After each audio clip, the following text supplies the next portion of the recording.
أعوذ بالله من الشيطان الرجيم. بسم الله الرحمن الرحيم. الحمد لله رب العالمين، وأصلي وأسلم على من بعث رحمة للعالمين وعلى آله وأصحابه ومن اهتدى بهديه واستنى بسنته إلى يوم الدين. اللهم آت أنفسنا تقواها وزكها أنت خير من زكاها أنت وليها ومولاها. رب يسر ولا تعسر، رب اشرح لي صدري ويسر لي أمري واحلل عقدة من لساني يفقه قولي. سبحانك لا علم لنا إلا ما علمتنا إنك أنت العليم الحكيم. اللهم آمين. السلام عليكم ورحمة الله وبركاته. Alhamdulillah, kita bersyukur kepada Allah Subhanahu wa taala kerana masih memberi kita kesempatan dan peluang untuk sekali lagi berkumpul di dalam sebuah tempat yang mulia, di dalam majlis ilmu yang diberkati, sebagaimana sabda Rasulullah sallallahu alaihi wasallam, wa majtama'a qaumun fi baitin min buyutillah yatluna kitaballahi wa yatadarasunahu bainahum illa nazalat alaihimus sakinah. Tidaklah sesekumpulan manusia itu berkumpul di dalam sebuah rumah daripada rumah-rumah Allah dan mereka membacakan ayat-ayat suci Al-Quran Al-Karim dan mereka saling menghayati isi kandungan ayat Al-Quran itu, illa nazalat alaihimus sakinah, melainkan pasti akan turun ke atas mereka as-sakinah, ketenangan. Wa ghashiyatuhumur rahmah, dan mereka akan dilimpahi kurniaan rahmat dari Allah Subhanahu wa taala. Wa haffathumul malaikah, dan mereka akan dikerumuni oleh para malaikat Allah. Wa zakarahumullahu fi man indah, dan yang keempat yang paling istimewa, iaitu Allah akan memuji atau menyebut mereka di kalangan para malaikat Allah penduduk langit. Semoga kita semua termasuk di dalam golongan yang disebut oleh Rasulullah sallallahu alaihi wasallam di dalam hadis ini. Dan kita mengambil kesempatan pada malam ini menyambungi tadabbur serta penghayatan dan tafsiran ayat-ayat Al-Quran, khususnya daripada surah Al-Baqarah, yang mana Nabi sallallahu alaihi wasallam bersabda, "Iqra'u surat Al-Baqarah."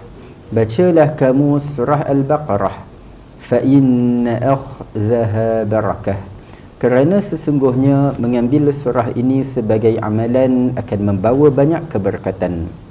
Wa tarkaha hasrah, dan mengabaikan surah ini pula akan menyebabkan penyesalan. Wala tastati'uhal batalah, dan yang ketiga, surah Al-Baqarah ini juga merupakan surah pendinding yang tidak dapat ditembusi oleh mana-mana ahli sihir. Dan perbahasan ayat-ayat surah Al-Baqarah yang mana kita telah telusuri ayat-ayat daripada bahagian pertama surah ini yang termuat di dalam ayat 1 hingga ayat 20 yang menceritakan mengenai tiga golongan manusia dengan tiga nasib dan takdir yang berbeza. Satu yang daripada mereka adalah golongan ahli syurga, dan golongan kedua dan ketiga pula adalah dari kalangan ahli neraka. Dan kemudian kita telah telusuri juga ayat-ayat daripada topik kedua Al-Baqarah yang terkandung di dalam ayat 21 sehingga ayat 29 yang mengimbaukan untuk kita sejarah tiga golongan manusia di dalam topik sebelumnya, menceritakan bahawa tiga golongan ini asal mereka adalah daripada satu golongan manusia yang hidup dengan berpandukan dengan satu ajaran agama yang mengesakan satu Tuhan yang mereka sembah, iaitu ajaran Islam yang menyeru kepada penyembahan Allah Subhanahu wa taala. Dan kemudian tiga golongan manusia di dalam topik pertama yang berasal daripada satu golongan manusia, di dalam topik kedua pula Allah perincikan lagi sejarahnya di dalam topik ketiga. Topik ketiga selepas itu yang bermula daripada ayat 30 sehingga ayat 39 yang Allah bawakan pula kisah sejarah penciptaan manusia pertama yang Allah cipta dan pilih dan lantik sebagai khalifah di muka bumi, iaitu sejarah Nabi Adam AS. Jadi daripada sejarah Nabi Adam ini Allah akan huraikan, jelaskan bagaimana daripada Nabi Adam Allah ciptakan pasangannya, isterinya Hawa, dan daripada mereka dapat anak zuriat keturunan, dan kemudian manusia berkembang biak menjadi satu golongan yang sangat ramai, dan kemudian daripada satu golongan inilah berpecah manusia kepada dua dan kemudian kepada tiga golongan kesemuanya. Jadi topik ketiga, kisah Nabi Adam daripada ayat 30 hingga 39 Al-Baqarah ini, yang mana kita telah telusuri bahagian muqaddimah, iaitu ayat pertama di dalam topik ketiga ini, ayat 30, yang Allah ceritakan sedikit sebanyak mengenai tujuan penciptaan Nabi Adam alaihissalam, dan Allah beritahu kepada para malaikat dengan berfirman, inni ja'ilun fil ardi khalifah. Allah beritahu kepada malaikat sewaktu Allah cipta Nabi Adam, sesungguhnya aku akan jadikan di bumi itu satu khalifah. Yang kita telah huraikan sebelum ini, maksud sebenar perkataan khalifah iaitu makhluk yang akan menggantikan makhluk sebelumnya dengan melaksanakan tuntutan Allah, perintah Allah kepada mereka untuk memakmurkan muka bumi. Jadi para malaikat tertanya dan berkata, ataj'alu fiha man yufsidu fiha wa yasfikud dima. Malaikat tanya kepada Allah, apakah engkau akan jadikan di bumi itu orang yang akan lakukan kerosakan dan menumpahkan darah? Kerana malaikat sudah lihat makhluk sebelum Adam yang diberi tanggungjawab sama untuk memakmurkan muka bumi dan beribadah kepada Allah di bumi, namun mereka melakukan kerosakan dan menumpahkan darah berpunca daripada diri mereka yang dibekalkan dengan hawa nafsu. Jadi malaikat bila lihat Adam dan manusia ini juga dibekalkan dengan hawa nafsu seperti makhluk sebelum mereka, maka bila mereka turun ke bumi, mereka memiliki potensi yang sama untuk lakukan kerosakan di bumi seperti yang dilakukan makhluk sebelumnya. Jadi kerana itu malaikat bertanya kehairanan semata-mata untuk mengetahui hikmah Allah, bukan membangkang ketetapan Allah. Malaikat bertanya, mengapa tidak dilantik makhluk yang sentiasa taat kepada Allah untuk memakmurkan muka bumi? Seperti siapa? Seperti malaikat. Malaikat tak akan ingkar. Kenapa? Kerana malaikat tiada hawa nafsu. Sebab tu mereka kata, wa nahnu nusabbihu bihamdika wa nuqaddisu lak. Kenapa nak lantik manusia sedangkan kami, yakni malaikat, sentiasa bertasbih dengan memujimu dan mensucikanmu? Lalu Allah jelaskan, Allah rumuskan hikmahnya pada penghujung ayat 30 itu dengan firman-Nya, qala inni a'lamu ma la ta'lamun. Sesungguhnya aku mengetahui apa yang tidak kamu ketahui. Mana setakat yang malaikat tahu sewaktu itu, Nabi Adam masih belum ditiupkan roh, Nabi Adam belum hidup, dan Nabi Adam belum ada zuriat dan belum turun ke bumi. Sekadar yang malaikat tahu waktu itu Adam ada hawa nafsu seperti makhluk sebelumnya dan ada potensi lakukan kerosakan macam makhluk sebelumnya.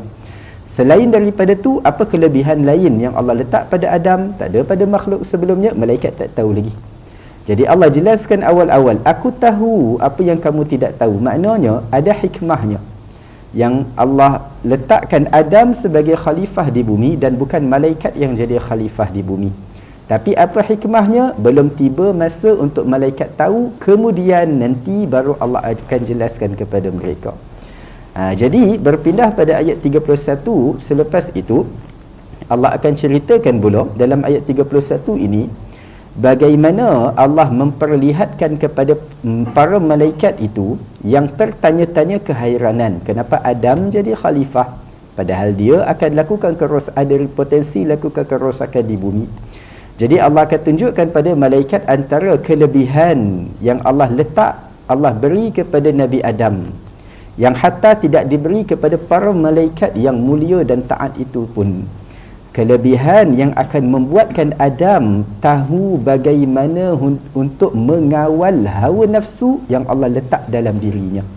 Makhluk sebelumnya Allah bagi mereka hawa nafsu, dan Allah tak beri satu kelebihannya. Allah bagi pada Adam membuatkan makhluk itu sentiasa tunduk kepada hawa nafsu mereka semata-mata, lalu mereka lakukan kerosakan di bumi. Tetapi Adam yang juga dibekalkan dengan hawa nafsu, Allah akan beri satu kelebihan kepada Adam untuk membolehkan dia mengawal hawa nafsunya, hanya turuti hawa nafsu dalam perkara yang Allah halalkan sahaja, dan mengawal hawa nafsu tidak tunduk padanya dalam perkara yang Allah tegah atau haramkan. Jadi kita lihat apa dia kurniaan yang Allah beri kepada Adam sehingga membuatkan malaikat kagum dengan Adam selepas itu nanti. Sampai bila Allah perintahkan malaikat sujud kepada Adam untuk beri penghormatan, mereka tak teragak-agak. Mereka akui memang Adam layak diberi penghormatan dan mereka sujud pada Adam selepas itu nanti. Jadi Allah berfirman pada ayat 31 ini, Allah berfirman, وَعَلَّمَ آدَمَ الْأَسْمَاءَ كُلَّهَا, dan Allah mengajarkan kepada Nabi Adam nama-nama kesemuanya. Thumma aradahum 'alal malaikah, kemudian Allah tunjukkan, perlihatkan kepada para malaikat itu akan apa yang telah Allah ajar kepada Adam. Faqala, lalu Allah berfirman kepada para malaikat, ambi'uni bi asma'i haula'i in kuntum sadiqin. Allah berfirman kepada malaikat, beritahulah aku akan nama benda-benda ini sekiranya kamu golongan yang benar. Mana sekiranya kamu benar lebih sesuai dan layak jadi khalifah di bumi berbanding Adam, cuba jawab soalan-soalan yang aku tanya ni.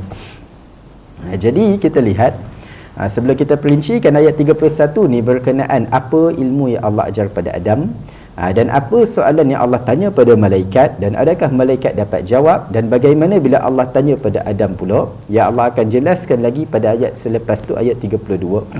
Tapi kita perhatikan awal ayat 31 ni, bila mana Allah nak tunjuk kepada orang yang membaca kisah ini bagaimana Allah angkat kedudukan Adam ke atas para malaikat. Yang mana kita tengok baru dalam ayat sebelum ni, ayat 30, bila Allah bagi tahu malaikat yang Nabi Adam akan dilantik jadi khalifah, malaikat lihat Adam sebagai makhluk yang hebat, yang agung, yang mulia ke, atau malaikat lihat Adam ni sebagai makhluk yang biasa je, macam makhluk sebelumnya yang telah Allah binasakan sebab mereka lakukan kerosakan. Malaikat tengok Adam macam makhluk biasa, tak ada kelebihan, keistimewaan, tak ada apa pun. Jadi Allah nak ubah persepsi malaikat terhadap Adam. Allah tak paksa malaikat dengan kata sukati akulah, aku kata Adam lagi bagus, kamu kena kata Adam lagi bagus, aku kata Adam lagi mulia, kamu tak. Allah tunjuk kepada malaikat apa kelebihan yang ada pada Adam sehingga membuat malaikat sendiri kagum dengan kelebihan yang ada pada Adam.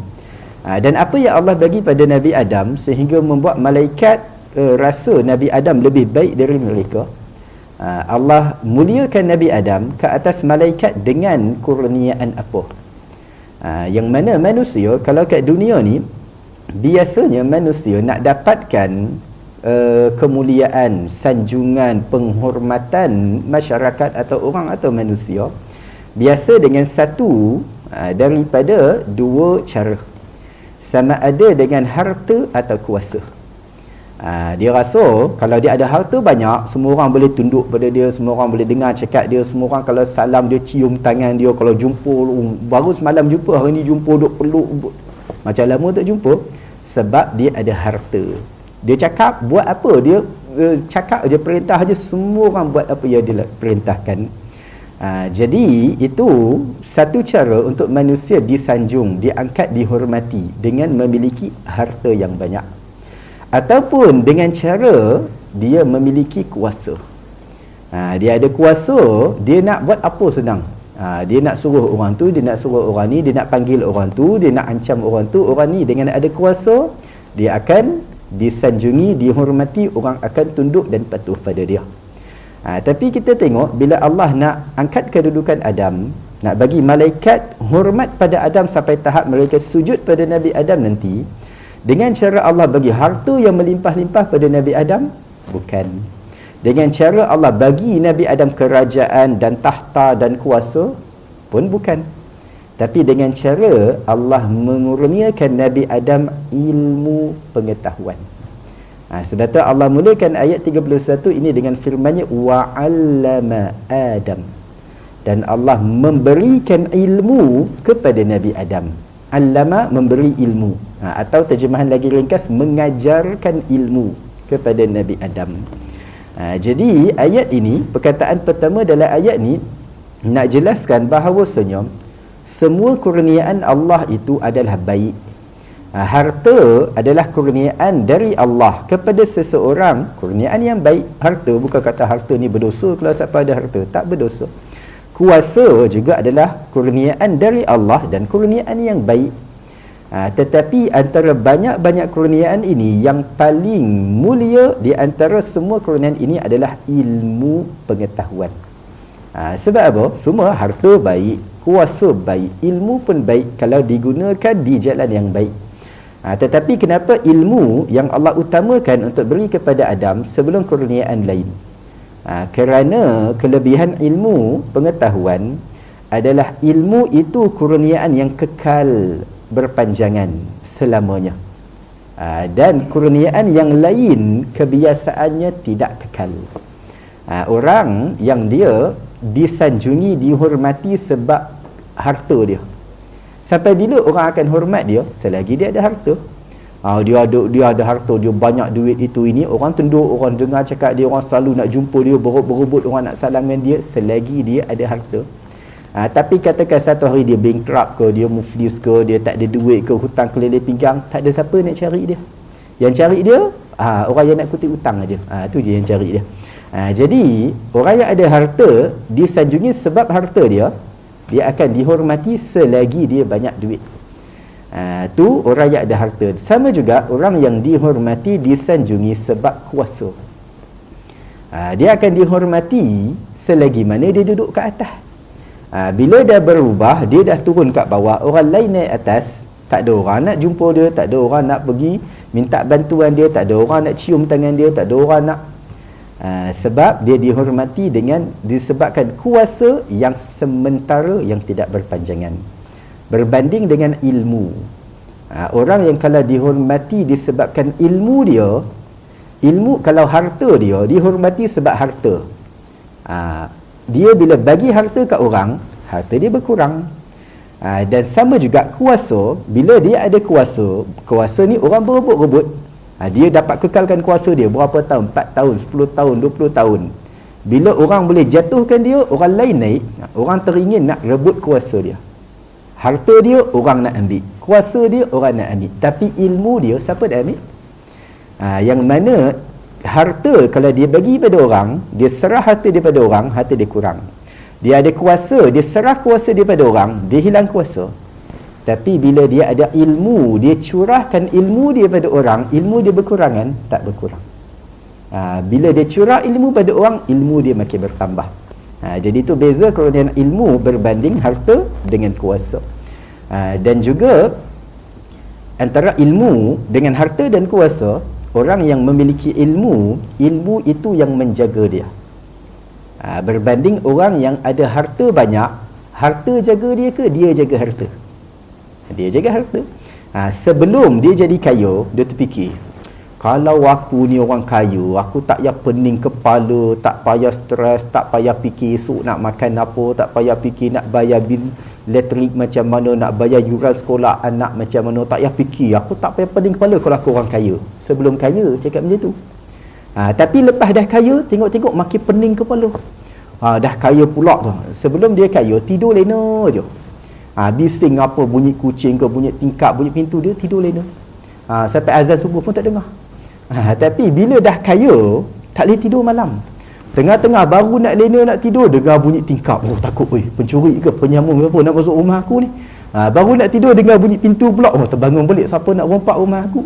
Ingat, makin kaya makin tenang. Mungkin tak tenang. Dan demikian juga orang yang ada kuasa.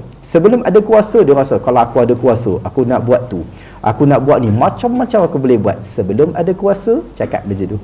Tapi lepas dah ada kuasa, makin pening kepala, fikir macam mana aku nak bagi kuasa ni kekal tak hilang. Kawan tu duk fikir nak serang aku, kawan ni pula nak jatuhkan aku, kawan ni pula nak khianat aku tikar dari belakang. Jadi orang yang ada harta, dia lebih kena jaga harta dia. Orang yang ada kuasa pun dia kena fikir setiap hari nak kekalkan kuasa dia. Tetapi orang yang ada ilmu, dia tidak perlu jaga ilmu, ilmu itu yang akan jaga dia. Dia tak payah pening kepala, siapa nak curi ilmu aku nak suruh ilmu aku bawa bantal ke dalam bank ke dalam peti besi ilmu aku, tak payah. Ilmu dia selagi ada dalam dada dia dan dia curah kepada orang lain, ilmu dia makin bertambah dan bermanfaat kepada orang sekelilingnya. Jadi itu pengajaran pertama yang nak disampaikan dalam ayat 31 Al-Baqarah ini berkenaan kelebihan dan fadilat dan ilmu pengetahuan. Lalu kita lihat Allah berfirman wa'allama Adam al-asma'a kullaha, dan Allah mengajarkan kepada Nabi Adam al-asma'. Kita nak tahu, ya Allah ajar Adam ni subjek apa ni? Subjek matematik ke, geografi ke, fiqh ke, tauhid ke, tajwid ke, tasawuf ke, apa benda Tuhan ajar Adam? Subjek apa ni? Allah berfirman apa? Al-asma'. Allah ajarkan kepada Nabi Adam al-asma'. Asma' mana apa? Nama-nama. Al-asma' maknanya dia nama-nama. Jadi para ulama tafsir ada beberapa tafsiran tentang apakah yang dimaksudkan dengan nama-nama yang Allah ajar kepada Nabi Adam. Allah berfirman al-asma', Allah ajar pada Adam nama. Tapi yang Allah ajar pada Adam nama ni, nama apa? Jadi para ulama ada beberapa tafsiran. Kita huraikan dua daripadanya, yang ringan untuk difahami dan yang paling masyhur. Tafsiran pertama kata yang Allah ajar kepada Nabi Adam adalah nama zuriat keturunannya. Ini tafsiran pertama. Tafsiran pertama kata al-asma', Allah ajar kepada Nabi Adam nama-nama, iaitu nama zuriat keturunannya. Dan tafsiran pertama ni disokong oleh sebuah hadis yang mana Nabi SAW cerita setelah Allah ciptakan Nabi Adam, Allah keluarkan daripada tulang belakang Nabi Adam semua zuriat keturunannya yang akan lahir ke dunia nanti. Jadi Allah keluarkan semua zuriat Nabi Adam daripada anak pertamanya sampai manusia terakhir sebelum kiamat nanti. Lalu bila Nabi Adam tengok manusia ramai-ramai ni depan mata dia, Nabi Adam terkejut. Nabi Adam tanya pada Tuhan, Tuhan, mereka ni apa ni? Nabi Adam yang dia tahu dia seorang je manusia, isteri dia pun masa tu belum diciptakan lagi. Jadi Nabi Adam terkejut bila tengok rupanya ramai manusia yang akan wujud macam dia. Dia ingat dia seorang je manusia. Jadi Nabi Adam terkejut, ramai manusia depan dia Allah tunjuk ni. Lalu Nabi Adam tanya, mereka ni siapa ni Tuhan? Siapa ni? Jadi Tuhan jawab kepada Nabi Adam, Tuhan kata apa? Zurriyatuk. Zurriyatuk mana dia apa? Zuriat engkau. Kita bayang Nabi Adam masa tu baru dicipta, alif bata pun tak mengaji lagi, apalagi ABC. Jadi Nabi Adam banyak benda dia tak tahu, basic-basic bab nama ni. Jadi bila Tuhan kata mereka adalah zuriat engkau, Nabi Adam tanya soalan macam anak kita umur berapa tahun tanya soalan. Kalau kita cakap kat anak kita berkataan zuriat, dia tanya kita apa? Daddy, zuriat tu apa? Kan dia tak tahu zuriat tu apa. First time dia dengar dalam hidup dia. Jangan kata zuriat, keturunan. Tanya keturunan, dia tanya kenapa keturunan bukan kenaikan. Jadi Nabi Adam bila Tuhan kata mereka adalah zuriat engkau, Nabi Adam tanya apa? Tuhan, zuriat tu apa benda? Dia tanya soalan yang macam kanak-kanak tanya, sebab dia baru hidup, banyak benda dia tak tahu lagi. Jadi Tuhan pun terangkan zuriatnya adalah keturunan engkau yang lahir daripada isteri engkau nanti apa semua. Jadi bila Nabi Adam tengok, dia tahu rupanya dia bukan seorang-seorang manusia, satu-satu manusia, dia akan ada pasangan. Lepas tu dari dia dan pasangan dia akan lahir anak dan cucu-cucu dan begitu ramai nanti. Jadi Nabi Adam dia teruja dan dia nak tahu setiap satu seorang-seorang ni nama dia orang siapa. Jadi Nabi Adam tanya, Tuhan, yang ni siapa nama dia? Tuhan jawab, yang ni Mamat. Oh, Mamat. Yang ni siapa pula nama dia? Yang ni Abu. Yang ni siapa? Yang handsome ni pula siapa? Ni Ustaz Aiman. Oh, Ustaz Aiman. Macam tu lah. Lebih kurang. Makna Nabi Adam kenal dah seorang-seorang nama zuriat keturunan dia daripada anak pertama sampai kiamat. Dia tahu dah semua muka-muka kita dia, nama-nama dia tahu dah. Tuhan dah ajar dia nama-nama al-asma, nama zuriat dia. Tuhan bagi dia kemampuan untuk ingat semua nama zuriat dia sampai kiamat. Jadi itu salah satu tafsiran yang Allah ajar kepada Adam adalah nama zuriatnya. Kita tengok tafsiran kedua. Kita ingat nanti dua tafsiran ni untuk kita kaitkan dengan sambungan kisah tu selepas ni. Bila Allah tanya pada malaikat, malaikat tak dapat jawab. Jadi itu tafsiran pertama. Nama yang Allah ajar pada Adam adalah nama zuriatnya yang sangat ramai ni. Lepas tu tafsiran kedua dia lebih luas dan lebih umum daripada yang pertama. Yang pertama tadi Allah ajar cuma nama zuriatnya sahaja, zuriat Adam. Tafsiran kedua kata yang Allah ajar kepada Adam bukan nama zuriatnya sahaja, tapi yang Allah ajar kepada Adam adalah nama semua makhluk yang ada, terutama yang di bumi. Nama semua makhluk. Sebab tafsiran kedua kata apa? Ayat tu Allah berfirman selepasnya, al-asma, Allah ajar kepada Nabi Adam nama-nama kullaha, semuanya. Jadi kalau kata Allah ajar nama zuriatnya sahaja, tu belum semua. Jadi bila Allah tegaskan dengan firmannya kullaha, Allah ajar Adam nama-nama, mana nama-nama makhluk semuanya sekali. Mana Allah ajar pada Adam, terutama yang akan dicipta di bumi, Allah ajar Adam yang ni nama dia beruk, yang ni gorila, yang ni semut, yang ni rimau. Allah ajar nama-nama sebab Adam duduk kat bumi nanti dia kena kenal benda-benda ni. Allah ajar yang ni rimau, dia ada taring, kau nampak tu garang, kau jangan buat kawan pula, nanti dia ngap kau. Yang ni pula nama dia kucing. Yang ni tak apalah walaupun ada taring, tapi pasal dia lagi kecil daripada kau, dia tak boleh ngap kau boleh manja-manja main-main dengan dia apa semua. Yang ni pula nama dia tikus. Ini jaga-jaga, yang ni dia bawa kuman apa semua. Kena berhati-hati. Yang ni nama dia. Jadi Allah ajar nama makhluk-makhluk ini pada Adam, supaya Adam bila turun ke bumi nanti dia tahu macam mana nak hidup. Dia nampak rimau, bukan dia pergi duduk sebelah rimau, dia lari. Dia nampak pula ayam, dia tahu ayam ni boleh dimakan, disembelih apa semua. Allah ajar nama-nama makhluk ini dan peranan atau fungsi dan kegunaannya di bumi nanti. Itu tafsiran kedua, iaitu Allah ajar pada Adam kullaha, semua makhluk yang ada di bumi.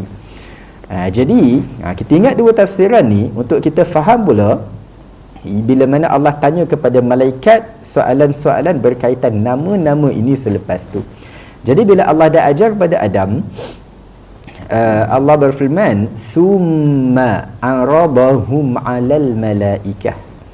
Kemudian Allah tunjukkan, perlihatkan kepada para malaikat. Mana Allah tunjuk semua yang Allah dah ajar pada Adam tu, Allah tunjuk pada malaikat. Faqala anbi'uni bi asma'i haula. Allah berfirman pada malaikat, bagi tahu aku nama makhluk-makhluk ini. Allah tanya malaikat, suruh bagi tahu nama makhluk-makhluk tu. Jadi yang Allah tanya malaikat adalah apa? Bergantung pada tafsiran yang mana satu tadi. Kalau ikut tafsiran pertama, yang Allah ajar pada Adam adalah nama zuriat Adam, nama seorang-seorang zuriat. Jadi ikut tafsiran pertama, Allah buat apa pada malaikat? Allah dah ajar pada Adam, Adam dah kenal seorang-seorang nama zuriatnya, Adam hafal, Adam ingat apa semua. Lalu Allah panggil malaikat ramai-ramai ni, Allah tunjuk ramai-ramai manusia ni kepada malaikat. Allah tanya, okey, kamu tahu ni Adam kan? Ya, kami tahu, kenal nama dia Adam. Okey, tak apalah. Sekarang cuba teka ni anak pertama Adam ni nama siapa? Oh lama, kami tak kenal pula anak Adam yang pertama siapa. Anak ke-10 Adam ni nama siapa? Anak ke-100, anak ke-1000, anak jadi itu maksud arabahum 'alal malaikah. Allah tunjuk kepada malaikat zuriat Adam ramai-ramai ni. Lepas tu Allah tanya, yang ni nama siapa? Yang ni nama siapa? Yang ni nama siapa? Jadi bila Allah tanya, malaikat tak boleh jawab, sebab malaikat tak kenal mereka. Yang malaikat kenal Adam seorang je setakat tu. Malaikat terkejut, mana datang ramai-ramai ni? Adam macam mana boleh dapat anak? Bini dia tak dicipta lagi, bila dia orang dilahirkan? Jadi bila Allah tanya malaikat, malaikat tak dapat jawab. Tak kenal seorang pun nama anak Adam tu. Tapi bila Allah tanya Adam, Adam boleh jawab. Jadi tu Allah nak tunjukkan antara hikmah yang malaikat tertanya-tanya sebelum ni. Malaikat tertanya-tanya ayat sebelum ni, bukankah kami malaikat lagi sesuai jadi khalifah dekat bumi? Nak pimpin manusia untuk memakmurkan muka bumi apa semua. Jadi seolah-olah Allah nak kata pada malaikat, aku tanya kamu, nama seorang penduduk bumi ni pun kamu tak kenal. Ni aku tanya Adam bukan boleh jawab seorang, dua, tiga. Dia semua nama penduduk bumi dia kenal. Kita kalau kita nak pilih pemimpin kan, ada dua orang calon. Agak-agak yang lebih kita pilih ada seorang ni, dia nak jadi pemimpin, ketua kampung ke YB ke kat kampung sekian. Dia nak jadi pemimpin, tapi seorang penduduk kampung tu pun dia tak kenal. Dengan seorang lagi, semua penduduk kampung daripada setua-tua orang sampai sekecil-kecil baby, dia kenal nama seorang-seorang. Mana yang kita rasa lagi sesuai jadi ketua kampung kat situ? Mesti yang kenal rakyat penduduk kat situ.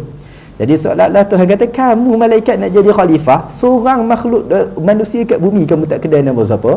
Adam, aku tanya semua orang penduduk bumi dia kenal. Yang belum lahir, yang akan dicipta, yang sampai kiamat dia kenal. Jadi itu tafsiran pertama. Allah tanya malaikat, tak dapat jawab. Dan Adam pula kenal seorang demi seorang penduduk yang akan diciptakan di bumi nanti. Itu tafsiran pertama. Tafsiran kedua, yang kata Allah ajar kepada Nabi Adam bukan nama keturunannya sahaja, bahkan semua makhluk yang ada kat bumi Allah ajar Adam nama-nama dan fungsi kegunaannya. Lalu bila Allah tanya malaikat, malaikat tak boleh jawab. Contoh Allah tunjuk pada malaikat, malaikat ni apa benda nama dia? Malaikat tengok ni apa benda ni, bentuk dia bulat, lepas tu dalam dia kosong, lepas tu ada penutup, lepas tu ada button, ada tulis cook, ada tulis warm. Apa benda ni, kami tak pernah jumpa, benda ni tak pernah pakai. Malaikat tak boleh jawab. Jadi Tuhan tanya pada Adam, ni apa benda nama dia? Adam jawab, rice cooker. Speaking dia. Kan boleh jawab. Contohlah tak ada zaman Nabi Adam tak ada rice cooker, tak ada kata contoh. Ni tafsiran kedua yang kata semua makhluk ni Allah ajar Adam nama dia dan kegunaannya. Yalah, malaikat memang tak kenal lah rice cooker masa tu, sebab malaikat tak pakai rice cooker, malaikat tak makan, nak masak apa benda. Tapi Adam dia turun ke bumi, nanti dia kena tahu yang ni rice cooker, yang ni oven, yang ni peti ais ke apa, contohlah. Bukanlah betul-betul ada peti ais zaman tu. Nak kata contoh, Allah ajar Adam makhluk yang Adam perlu tahu wujud di bumi dan kegunaannya, sebab Adam akan perlukan nanti. Jadi tu bila Allah tanya pada malaikat, malaikat Allah berfirman, ambiuni bi asma'i haula, beritahu kepada aku nama semua benda-benda ini, in kuntum sadiqin. Allah berfirman, sekiranya kamu orang-orang yang benar. Mana sekiranya benar kamu rasa kamu lebih layak sesuai jadi khalifah di bumi, memakmurkannya berbanding Adam. Kita tengok siapa yang kenal bumi dan makhluk bumi dan rakyat penduduk yang ada kat bumi, kamu ataupun Nabi Adam alaihissalam. Baik, jadi kita lihat bila mana Allah ajarkan ilmu tu kepada Adam dan tidak ajar kepada malaikat. Dan Allah tanya kepada malaikat, malaikat tidak dapat jawab. Bila mana Allah tanya pada Nabi Adam, Nabi Adam dapat jawab. Kita lihat apa sikap ataupun respon malaikat selepas itu. Kita tengok malaikat, adakah malaikat bangkang apa yang Allah tanya pada mereka ataupun sebaliknya. Sebab bila Allah tanya pada malaikat, malaikat tak dapat jawab. Malaikat tak dapat jawab sebab malaikat malas mengaji ke? Tak. Malaikat tak dapat jawab sebab malaikat tidur dalam kuliah ke? Pun tidak.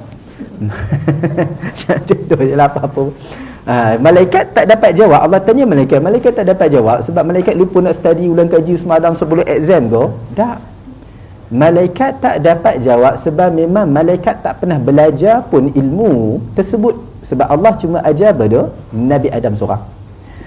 Jadi macam kita kalau kita belajar kat sekolah ke, kat universiti ke, kat mana-mana, kita belajar, katakan kita belajar apa-apa subjek, silibus tu katakan sebelum hujung tahun tak sempat habis sebab COVID ke, sebab apa benda ke, jadi tak sempat habis, kita sempat belajar separuh silibus saja. Tiba-tiba bila masuk exam, cikgu ataupun lecturer kita, dia masukkan semua sekali yang kita dah belajar dalam silibus dengan yang belum belajar, dia tak pernah cerita terang apa kat kita pun dia masuk dalam exam. Kita boleh bangkang lah, kita kata tak achieve macam ni. Patut masuk exam apa yang kita dah belajar lah, yang dia dah terang kepada kita. Soalan-soalan nak keluar patut yang daripada A sampai berapa yang kita dah belajar. Bab yang daripada sekian sampai sekian yang kita tak belajar, tak pernah buka buku, dia pun tak pernah terang cerita kat kita, dia masukkan juga dalam soalan exam. Kita nak jawab macam mana? Kita boleh buat bangkangan bantahan dan sebagainya. Jadi malaikat bila Allah tanya mereka soalan, lalu mereka tak dapat jawab, bukan sebab mereka malas belajar, tak mengaji apa semua, tapi sebab Allah tanya mereka soalan yang luas silibus mereka, mereka tak belajar lagi, Allah tak ajar mereka ilmu tu. Logik lah mereka tak dapat jawab. Adam pula boleh jawab sebab Allah dah ajar Adam. Jadi bila Allah tanya malaikat, malaikat tak dapat jawab. Tanya Adam, Adam dapat jawab. Adakah malaikat kata Tuhan tak aci? Kami tak puas hati, patut kena tanya kami soalan yang kami dah belajar. Mana aci macam ni? Tanya Adam, dia boleh jawab, dia dah belajar. Tanya kami tak boleh jawab, kami tak belajar, macam mana kami nak jawab? Adakah malaikat bangkang apa yang Allah buat ni? Tak. Walaupun kalau malaikat nak buat, ada logiknya kat situ. Tapi kita tengok apa sikap malaikat. Allah rakamkan pada ayat 32 tu. Kita sambung ayat 32, bukan nak berhenti dekat isyak. Ayat 32 ni pelengkap, ringkas sikit je. Dia pelengkap untuk kita faham sambungan ayat. Kalau ayat 32 tangguh bulan depan, lagi kita dah lupa 31 cerita apa. Kena ulang balik. Panjang pula cerita. Kita sambung sikit ayat 32 tu, ringkas saja. Jadi kita tengok malaikat jawab apa kepada Allah. Adakah mereka kata Tuhan tak aci, kami nak tukar soalan lain, tanya kami soalan yang kami dah belajar, baru fair, baru adil, boleh lawan dengan Adam, baru dia dapat markah, kami dapat markah. Jadi malaikat jawab apa? Qalu, Allah berfirman, malaikat berkata, Subhanak, maha suci engkau. Apa makna maha suci engkau? Bila Allah tanya malaikat soalan yang malaikat tak pernah belajar pun, kita yang baca kisah ni, kita mungkin tertanya, kenapa Tuhan buat macam ni? Adil ke Tuhan buat macam ni? Malaikat jawab apa? Subhanak, maha suci engkau. Mana apa? Tuhan, maha suci engkau daripada bersikap tidak adil. Mana malaikat nak kata, Tuhan, kau tanya soalan yang kami dah belajar kau, tanya soalan yang kami tak pernah belajar kau, engkau tetap maha adil. Kami tak ada rasa tak puas hati, kami tak ada rasa nak bangkang, kami tak ada rasa nak kemukakan petition bantah apa semua, tak ada. Apa engkau buat itu hak engkau. Subhanak, maha suci engkau. Lalu mereka jelaskan kenapa mereka tak boleh jawab. Adakah mereka kata Tuhan maha suci engkau, tapi kami tak boleh jawab, bukan salah kami, kau yang tak pernah ajar kami? Tak. Malaikat dengan rendah diri kata, la ilma lana. Tuhan, kami tak boleh jawab bukan sebab engkau tak ajar kami, tapi memang kami yang tidak memiliki sebarang ilmu. Mana mereka letak kekurangan tu pada diri mereka sendiri. Kalau orang biasa kata, apa Tuhan ni tanya soalan orang tak pernah belajar, mana haji? Tak, mereka tak letak kekurangan pada Tuhan sikit, malah mereka kata Subhanak, Tuhan suci daripada sifat tidak adil sebarang kekurangan. Kami tak boleh jawab bukan salah Tuhan, tapi sebab memang kami makhluk yang tak ada ilmu. Kita tertanya, malaikat ni bukan banyak ilmu ke? Mereka kata, illa ma'allamtana. Benar, kami malaikat mungkin ada ilmu, tapi segala ilmu yang kami ada bukan sebab kami cerdik, kami genius, kami rajin mengaji, kami rajin pergi kuliah dengan ceramah, tak. Kami ada ilmu pun sebab Allah yang bermurah hati ajarkan, kurniakan kami ilmu itu. Tu kita tengok macam mana malaikat punya sikap yang sangat-sangat merendah diri. Beza nanti ayat 33 dan 34 nanti. Dia dengar 33 34 lagi takut lah. 32 nak sama lepas ni 2 ayat lagi, tu nanti. Kita akan tengok Allah bandingkan dengan satu lagi makhluk yang dia rasa Tuhan tak adil. Tuhan saja nak sisihkan dia, Tuhan nak buang dia. Siapa? Iblis. Iblis tak puas hati, nanti dia kata kenapa Tuhan berat sebelah pada Adam. Tuhan tanya aku soalan aku tak tahu, Tuhan ajar Adam, Tuhan tanya Adam soalan yang bocor, Adam dah tahu. Itu iblis, sikap yang berbeza dengan malaikat yang merendah diri. Jadi sebab tu malaikat akhiri ayat ini, doa ini dengan dua sifat Allah yang mulia. Malaikat berkata, innaka antal alimul hakim. Malaikat kata, sesungguhnya engkaulah maha alim, maha mengetahui, al-hakim lagi maha bijaksana. Malaikat tak kata sesungguhnya engkau maha tidak adil lagi maha tidak aci. Tak ada. Malaikat tak kata macam tu. Malaikat tak boleh jawab dan dengan rendah hati kata engkaulah maha mengetahui lagi maha bijaksana. Mana engkau yang memiliki segala-gala ilmu, kami tak ada ilmu, bukan salah engkau, memang kami makhluk yang jahil. Dan engkau maha bijaksana, engkau lebih faham dan lebih tahu apa hikmah dilantik Adam jadi khalifah di bumi dan bukan kami malaikat yang jadi khalifah di bumi. Jadi dalam ayat 32 ni Allah nak jelaskan tentang kelebihan ilmu dan apa tanda ilmu yang orang itu belajar bermanfaat atau sia-sia. Sebab orang yang belajar ilmu bukan semesti bermanfaat. Ada orang belajar ilmu banyak-banyak dapat manfaat. Ada orang belajar ilmu banyak-banyak tapi sia-sia. Apa petanda dia? Orang yang belajar ilmu, tanda dia ilmu dia bermanfaat untuk diri dia, makin berilmu makin merendah diri. Tu tanda orang yang ilmu dia bawa manfaat pada dia. Macam malaikat. Malaikat dah ada banyak ilmu, bila Allah tanya mereka satu ilmu yang mereka tak tahu, mereka tak ada kata Tuhan, ya kami tak tahu satu ni, jauh banyak lagi kami tahu benda lain, cuba tanya kami soalan lain. Kami boleh jawab? Tak. Malaikat kata kami tak ada ilmu langsung, padahal mereka banyak ilmu. Tak ada orang berilmu, dia merendah diri.